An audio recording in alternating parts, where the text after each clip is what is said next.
Assalamualaikum warahmatullahi wabarakatuh. Bismillahirrahmanirrahim. Alhamdulillahirabbil alamin. Assalatu wassalamu ala asrofil anbiya'i wal mursalin sayyidina Maulana Muhammadin wa alihi washabihi ajmain, amma ba'du. Segala puji syukur ku panjatkan kehadirat Allah Subhanahu wa ta'ala yang penuh rahmatnya dan hidayahnya yang diberikan kepada kita secara cuma-cuma. Sahabatku, saudaraku dimanapun berada, kita berjumpa kembali di dalam channel Abraham Kefas. Sebelum saya membahas tentang season hari ini, saya ingin memberitahukan kepada Edi Dharma yang memberikan komen terhadap channel saya Abraham Kefas. Edi Dharma mengatakan, saya seorang mualaf nanti akhirnya akan menjadi pengemis. Mualaf-mualaf itu semua pengemis, fitrahnya demikian katanya. Saudaraku Edi Dharma, Anda salah. Saya mendapatkan hidayah bukan tujuannya untuk menjadi pengemis, tetapi oleh karena akidah agama Islam yang begitu sempurna yang diberikan kepada saya, tanpa ada paksaan, tanpa ada apapun, justru saya mengorbankan itu semua. Apa yang saya ada saya tinggalkan itu semua untuk satu akidah. Sama wakili mualaf-mualaf yang ada, kalau ada komen demikian berarti Anda mendoakan diri Anda sendiri. Doa adalah apa yang baik akan mendapat pahala yang baik. Jikalau Anda berdoa seperti itu bukan untuk saya, untuk Anda sendiri. Terima kasih. Saya tidak marah, saya tidak membenci, saya hanya ingin menghimbau, memberitahukan kepada Anda, Edi Dharma. Saya lanjut untuk membahas pertanyaan seorang penginjil yang bertanya kepada saya. Bapak Abraham Kefas, saya ingin bertanya kepada Anda yang berhubungan dengan kurban. Pertanyaannya adalah, adakah dikatakan dalam kitab suci Al-Quran bahwa Ismail itu anak pengorbanan? Menurut saya, kata penginjil, tidak ada nama Ismail, yang ada Ishak, dan tak lain daripada Ishak. Dia mengatakan demikian. Dengan kebanggaannya, kisah Ishak sebagai anak pengorbanan telah ditulis Taurat katanya 2600 tahun sebelum Nabi Muhammad dilahirkan. Menurut Bapak, itu betul atau tidak? Dia mengatakan demikian. Penginjil itu mengutip surat Al-Quran yang terdapat dalam surah As-Saffat 100 sampai 109 yang menyebutkan asal-usul kurban. Dan ayat-ayat Al-Quran tersebut sama sekali tidak menyebutkan bahwa Nabi Ibrahim yang akan dikurbankan adalah Ismail. Demikian katanya. Ini pertanyaan yang dilontarkan dari seorang penginjil. Malam ini saya memberikan penjelasan sedikit, tidak banyak, karena banyak ahlinya di luar sana yang lebih ahli dari saya. Saya mendapatkan hidayah bukan untuk orang lain, bukan untuk siapapun, untuk saya sendiri. Tidak ada yang diuntungkan di sini. Jadi menurut saya kesimpulan penginjil itu 100% salah. akibat mengutip Al-Quran surah As-Saffat tidak utuh, hanya sampai ayat ke-109. Seharusnya Anda mengkaji secara benar dan fair. Dia harus mengutip utuh hingga ayat 112. Saudaraku, sahabatku penginjil, bila dibaca utuh ayat 100 sampai 112, terutama pemahaman kaidah bahasa yang benar, maka akan terasa betapa indahnya sastra kitab suci Al-Quran dalam mengisahkan keteguhan Nabiullah Ibrahim dan putranya Nabi Ismail. Keteguhan iman dua orang nabi ayah dan anak yang diabadikan dalam syariat Idul Kurban. Saudaraku penginjil, dimanapun kau berada, bacalah dengan teliti ayat 99 sampai 111. Dikisahkan tentang tahapan ujian Allah kepada Nabi Ibrahim untuk menyembelih anak kandung yang soleh. Singkat kata, karena keikhlasan, kesabaran, dan kepatuhan Ibrahim kepada Allah yang sudah teruji, maka ketika hendak disembelih, Allah menggantikannya dengan seekor sembelihan kambing yang besar atau bizibhin adim. Saudaraku, dimanapun berada, khusus bagi penginjil yang bertanya kepada saya, setelah membaca ayat 100 sampai 111 yang mengisahkan kronologis pengorbanan, terus kan Anda membaca ayat 112. Setelah proses pengorbanan selesai dilakukan oleh Nabi Ibrahim, surah As-Saffat 112 memberitakan kelahiran Nabi Isa. Jadi ayat 112, dan kami beri dia kabar gembira dengan kelahiran Ishak, seorang nabi yang termasuk orang-orang saleh. Nah, pertanyaannya, saya balik bertanya.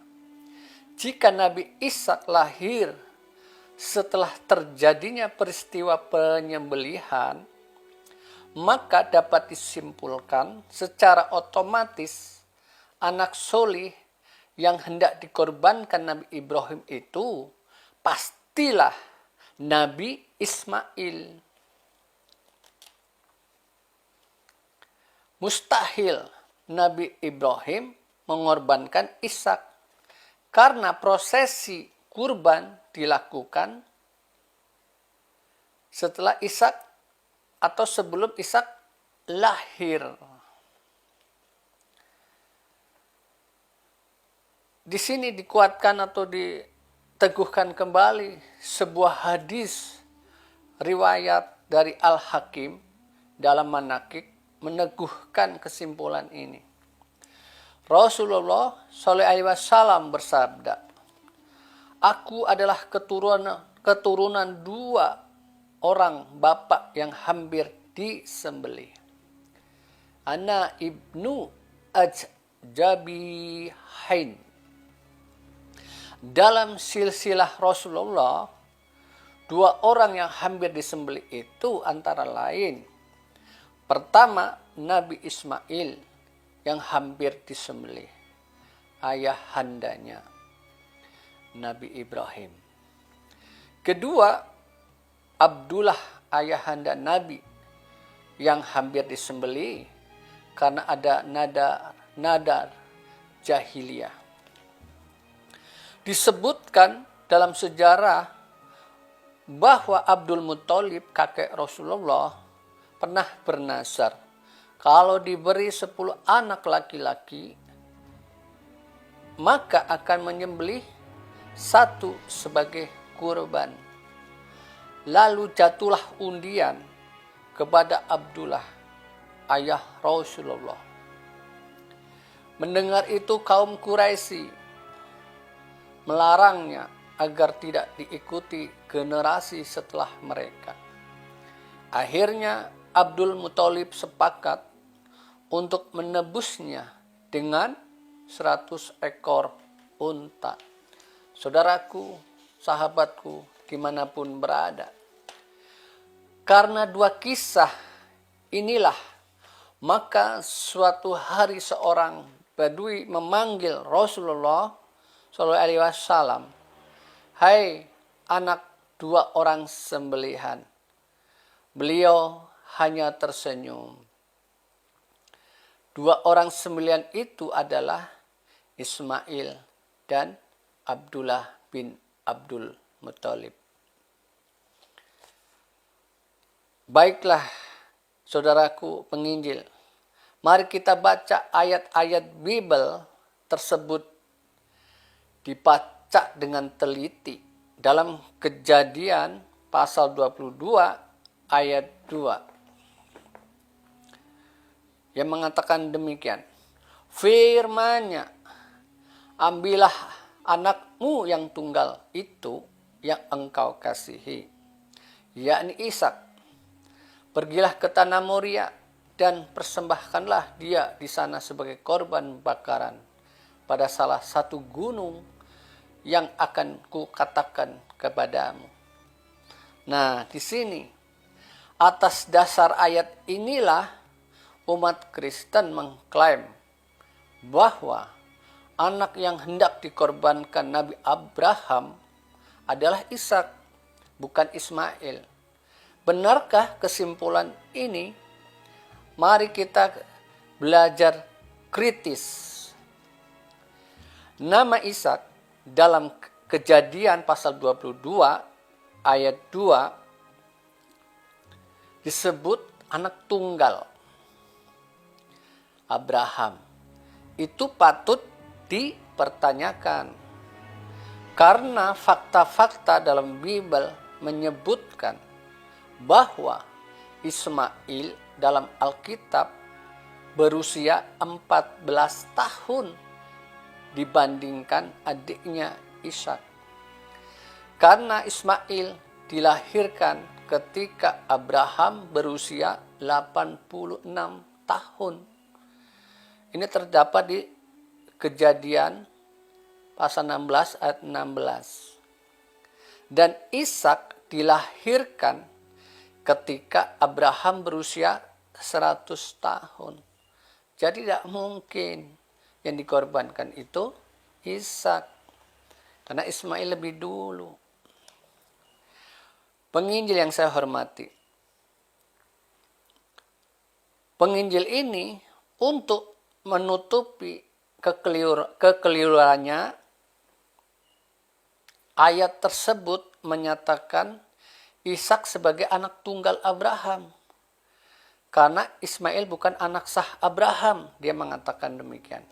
Saya jawab dengan tegas saya harus ada dalil. Kitab 1 Tawarik 1 ayat 28. Anak-anak Abraham ialah Ishak dan Ismail. Ini dalam Bible. 1 Tawarik 1 ayat 28. Di situ menyebutkan anak-anak Abraham ialah Ishak dan Ismail. Sah.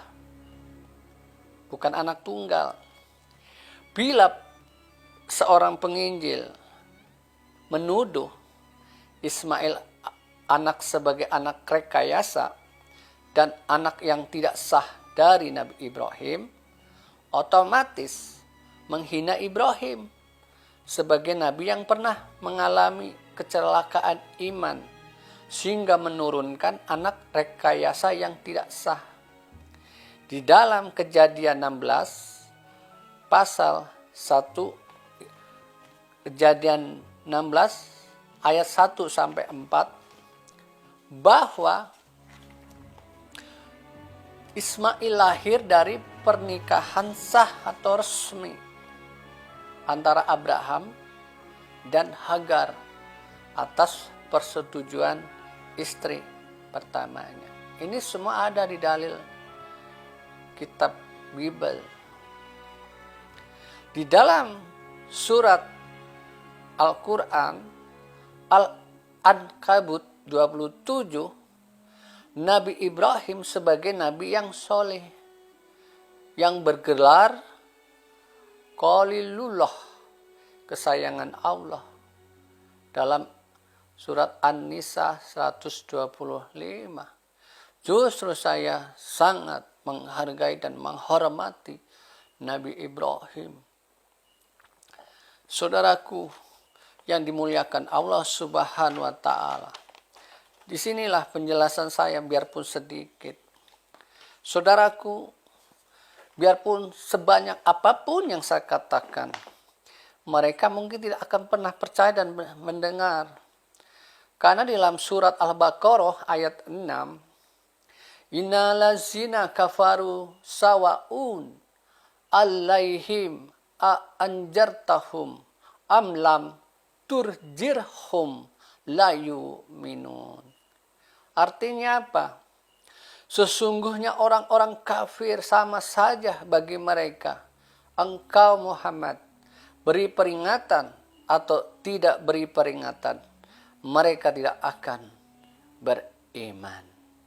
Jadi saya menjelaskan ini, percaya atau tidak percaya, itu sudah ada dalilnya.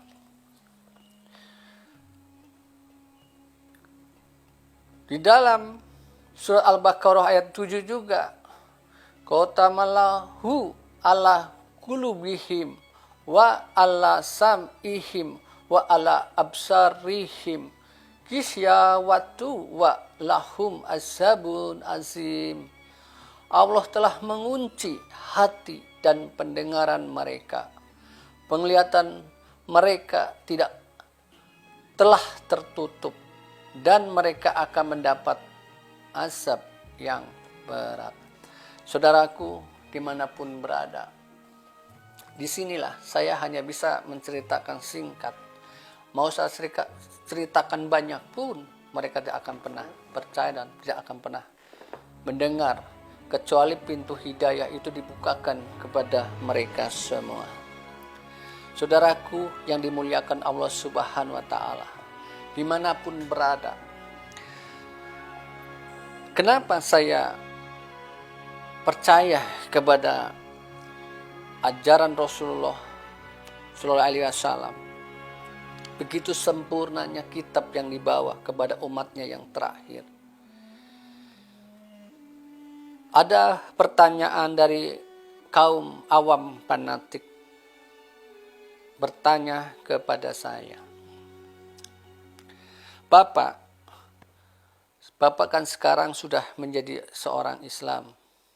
Tentunya tahulah tentang tata cara ibadah orang Islam. Apakah tata cara ibadah orang Islam itu sama atau beda? Atau satu? Saya katakan, di dalam Islam sholatnya sama, 5 waktu, ada wudhu dengan aturan-aturan yang sesuai yang sudah tertulis di dalam aturan ajaran Islam. Sholatnya semua sama, kecuali imamnya masing-masing, ada Imam Maliki, Hambali, Syafi'i dan lain sebagainya. Tetapi konsepnya mereka satu, ibadahnya, liturginya atau tata cara ibadahnya sama. Saya juga pernah saya menjadi hamba Tuhan, jadi pendeta. Setiap gereja itu punya aturan liturgi beda-beda sesuai dengan aturan mereka. Contohnya gereja A sama gereja B. Gereja Pantekosta, gereja karismatik, ada Pantekosta dan karismatik ada sedikit kesamaan. Tetapi gereja ortodoks seperti Advent dan gereja asli ortodoks beda dengan gereja karismatik.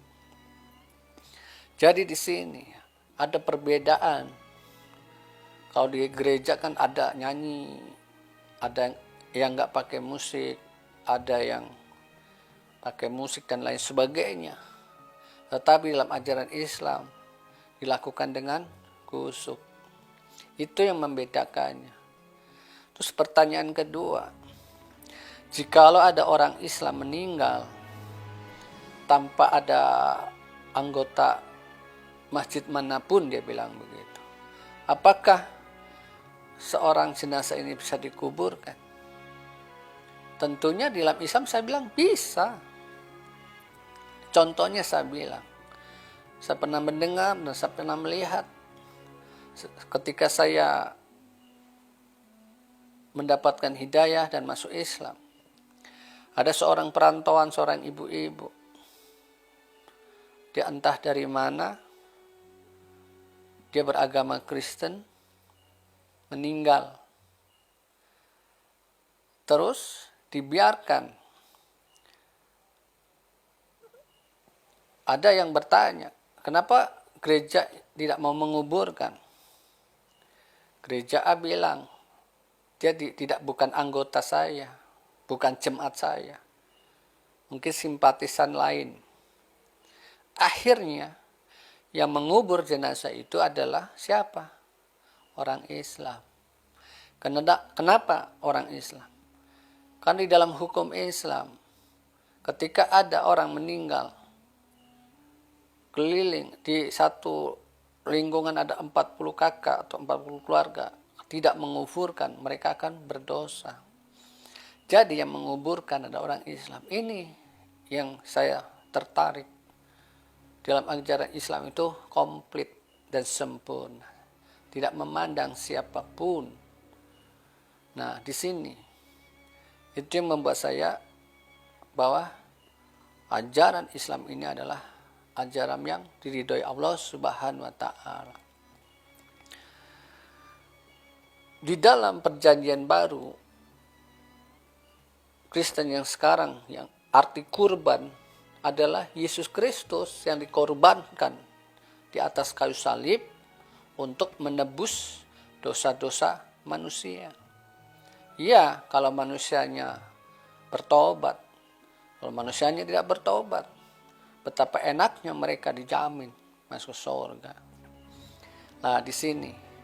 Jadi, kita tidak sembarangan mengartikan sebuah kesakralan keilahian Allah Subhanahu wa taala.